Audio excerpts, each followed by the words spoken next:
Depending on who you ask, they'll tell you I'm a legend. From YO to the Veil to the Mongo spot on Creston. Always been 1,000, never ever been a lame. Lay a nigga down for these 3 letters on my chain. So what we're going to talk about tonight is how I think we could have been bigger than every other clique in our era besides G-Unit.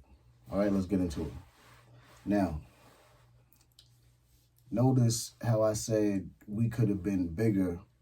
When I say bigger, I mean like more successful, whether it be on a commercial level or just successful, period. No matter how you measure success, we could have been, you know, more successful than everyone except G-Unit. And I say except for G-Unit because their setup was ridiculous. You know what I mean? Like you couldn't ask for a better setup than how, you know, their opportunity was set up with 50 being signed to M and M being with Dre.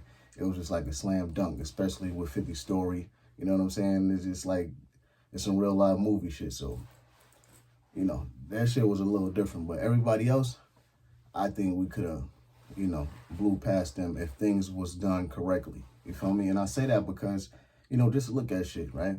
You had me. I was the new young gun, you know what I'm saying? Bringing the new energy, attracting all the younger, you know, consumers and fans and all that. You had Kiss. Everybody know what's up with Kiss since the Bad Boy days. Slick talking Boss Smith, you know what I'm saying? SP, the deep nigga with balls. You feel me? All the real niggas fuck with him. The nigga loose. Same thing. You know, the real ones rock with him. He bring the energy. Each of us had individual things that we brought to the table as far as artistry goes. You know what I'm saying? Like, of course, Kiss, you know, he had his thing as a solo artist. SP had his thing as a solo artist. Sheik had his thing as a solo artist. And I had my thing, but people just didn't get to see, you know, my album actually be released.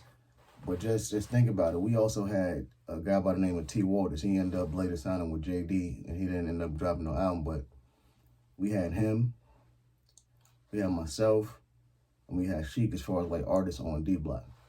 And I had artists, right? I had AP, who later was one of D Block Next Generation artists. But before that, he was on ODG. So I would have eventually brought him on board. We would have had all them artists. We would have been experimenting, doing different things like dropping a Luch and a Hood album, aside from a Luch and you know, my album on the solo tip. We would have did things like drop Kiss and SP's album on the label because they was already signed to, you know, Double Law and Interscope as solo artists and as group members as far as the locks goes. But we could have played around with it and put out like different types of projects, like I was saying in the other episode, as far as with Kiss and P. They could have did some Ghostface and Raekwon type Iron Man stuff and just featured Sheik on Mad at the songs. And me and Sheik could have did the same thing and featured them on Mad songs. You know, we could have freaked the projects to get money different ways out of these different labels, whether we wanted to put it on Kai-Fi, whether we wanted to put it on Universal. We could have put our stamp down on mad different labels and, you know, use those different outlets to get these projects out. And if that would have been done in the correct way, we would have reached our full potential. But unfortunately, a lot of the things that we could have got done didn't get done because it wasn't executed properly. You feel what I'm saying? Like, we had opportunities, though. Just imagine, you know, I spoke to you guys about the Dre thing. If they would have took advantage of that, that would have been crazy. If we would have been able to come to an agreement with Pharrell when we met with him, that would have been crazy. You know what I'm saying? Like, just those two situations alone could have changed the whole landscape of our, you know, movement and our label and all that.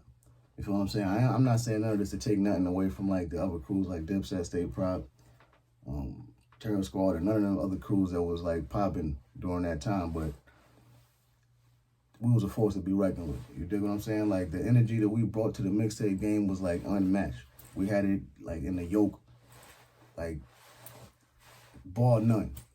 Like, you can't argue with that. Like, if you sit here and trying to say anything otherwise, you capping, man. You know what I mean? Don't get me wrong. Like, G-Unit had their following. Everybody had their following. G-Unit had their following. State Prop had their following, and we had our following as well. But like I said, if we would have put all of those things into play and actually execute on them, we would have been all the way out of here. You feel what I'm saying? Like, because even if I wouldn't have went platinum, I would have went at least gold. You feel what I'm saying? With the momentum and the energy that I brought, just being the new artist, being the person that everyone was basically anticipating to drop an album for, just with the correct single, like, it would have went crazy. If everyone would have put their heads together, no rainbow, and just sat there and brainstormed on just different ways to make this label flourish without egos being involved, just like building with an open mind, sky would have been the limit. Always say less than necessary, so I got nothing but shells for niggas. I don't see no competition unless it's them Griselda niggas. A G like Herbo, but I'm reckless like Reese. So with that being said, I want to know what you think. Feel me? Because I know everybody got their favorites. A lot of people might be like, oh man, you bugging, man. Like, you know, Dipset, y'all would have never did this. Y'all wouldn't have passed them. Y'all wouldn't have passed G-Unit and all that. It's cool. You know, music is debatable and all that. It's for people to feel different ways about. So I want to know what you guys think. Make sure you drop a comment in the comment section below. Subscribe if you're not subscribed already. Like this video. Drop a comment. Like I said, check out my last video. Be sure to check out my next video. Follow me on Instagram at RoadJHood_. And until next time.